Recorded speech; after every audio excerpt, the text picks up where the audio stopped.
Are you a cat or a dog person? Hi, I'm Brian Pombo. Welcome back to Brian J. Pombo Live. It's important that we cross these bridges and try and really dig into these deep questions.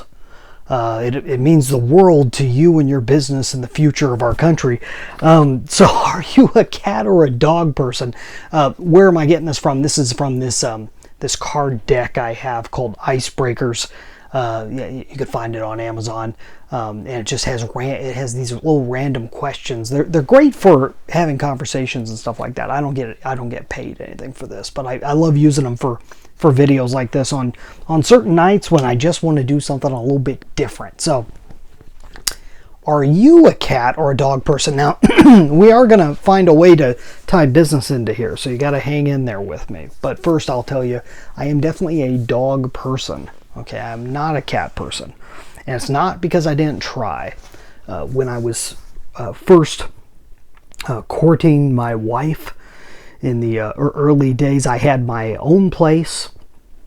She was moving out of her place into another place. We were actually, I believe, a town away from each other at the time.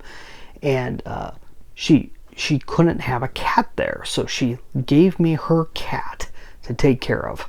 Cat's name was Spell. It's a weird name, but it was a weird cat. He wasn't that bad a cat. He was a nice cat. But like most cats, they're selfish little creatures, and they just got to do their own thing and damage what they want to damage and claw and chew what they want to claw and chew on. I still have clothing that has holes in it from him poking with his little claws, which is nice, I guess. And I actually enjoyed it to a certain extent, having someone around, because I was used to living alone at the time, had been living alone for quite a while, so having a little pet around wasn't that bad. And I had not had an indoor pet forever. I mean, when I was very young, we had an indoor pet in the late 80s, before my youngest sister was born. But besides that, we never had anything like that. I'm not that crazy about indoor pets, me personally. I know that's taboo to say for certain people, but it just they cause a lot of mess and smells and so forth that you end up not smelling and not noticing after a while, which can really be bad if you have visitors. So it's one of those things I try to avoid. We try and keep our pets outside. Now, cats are great for, and I'm a utilitarian person when it comes to pets. I hate to say that, but that's just how I function. I'm a very task-oriented person, so my pets have to have jobs.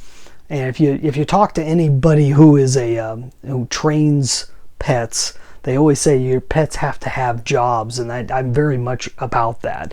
If I were to have a cat, their job would be to keep the mice and rats away and other rodents. So I like them for that purpose. And if they can stick around to the general area, not bother the neighbors, stay away from the road, and keep the rodent population down to a minimum, I am A-okay with cats being outside. Now, but I'm very much a dog person. Dogs, they for some reason they have a different attitude about people.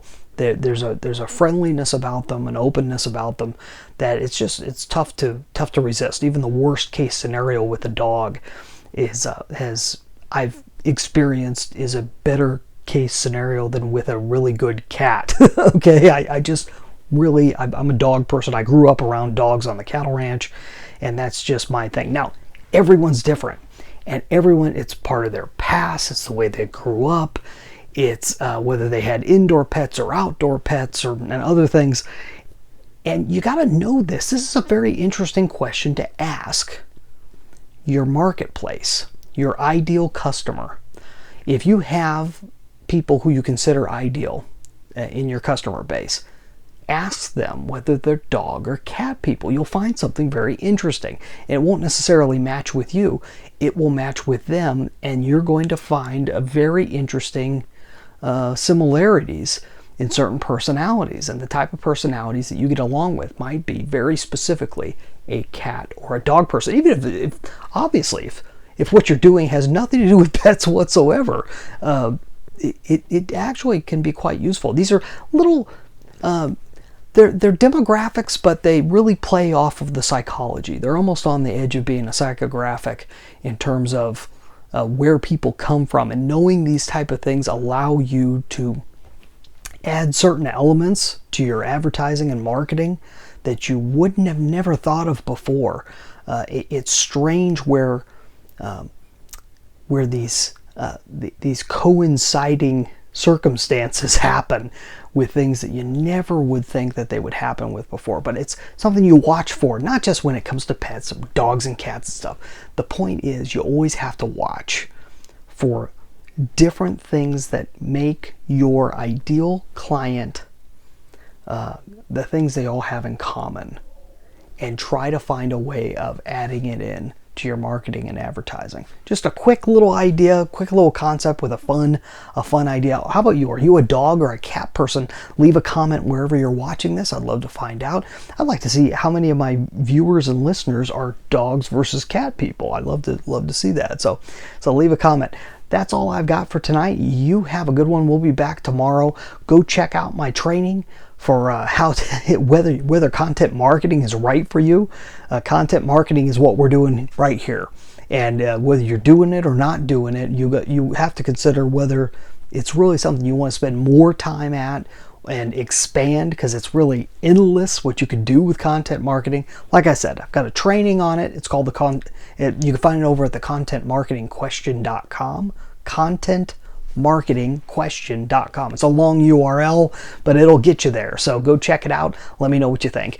That's all we got. We'll see you tomorrow. In the meantime, get out there and let the magic happen.